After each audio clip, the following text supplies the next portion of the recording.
வணக்கம். இன்றைக்கு நாம் பேச போகிற விஷயம் ஒரு சாதாரண விஷயம் அல்ல. அது மெதுவாக வாழ்க்கையை பாதிக்கும் ஒரு சக்தி. அது கடன். பணம் இல்லாமல் வாழ முடியும். ஆனால் கடன் மீது வாழ ஆரம்பித்தால் மன அமைதி குறைய தொடங்கும்.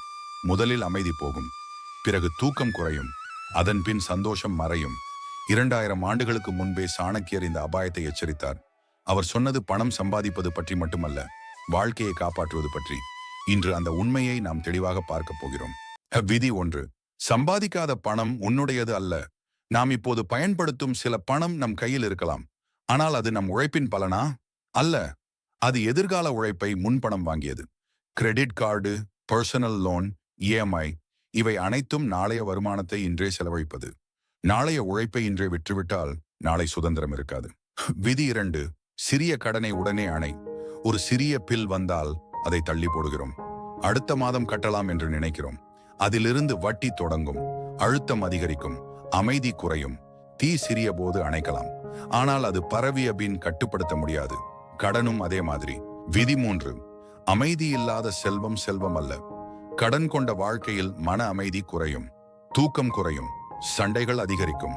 பணம் இருக்கலாம், ஆனால் மன அமைதி இல்லை எனில் அது வெற்றி அல்ல. அமைதிதான் உண்மையான செல்வம். விதி 4. பிறர் பார்வைக்காக கடன் எடுக்காதே. இன்று சமூக ஊடகங்களில் நாம் பார்க்கிறோம், பெரிய கார், ஆடம்பர பயணம், புதிய வீடு. ஆனால் அதன் பின்னால் இருக்கும் உண்மை பல வருட EMI, புகழ் சில நிமிடம், கடன் பல வருடம். நீங்கள் வாழ்வது உங்கள் அமைதிக்காகவா அல்லது பிறர் பாராட்டுக்காகவா? விதி 5. செலவுக்கு முன் சேமி. சம்பளம் வந்த நாளே முதலில் சேமிக்க வேண்டும். மீதம் உள்ளதை தான் செலவிட வேண்டும். குறைந்தது 6 மாத செலவிற்கு அவசர நிதி வைத்திருக்க வேண்டும்.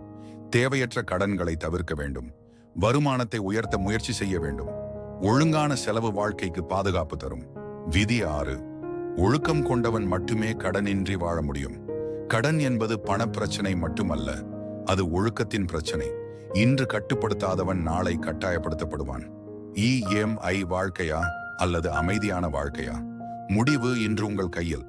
பணம் குறையலாம், ஆனால் மன அமைதி குறையக்கூடாது. அமைதிதான் உயர்ந்த செல்வம். செலவுகளை கட்டுப்படுத்தினால் செல்வம் பெருகும். உங்கள் வாழ்க்கையை நீங்கள் காப்பாற்றுங்கள்.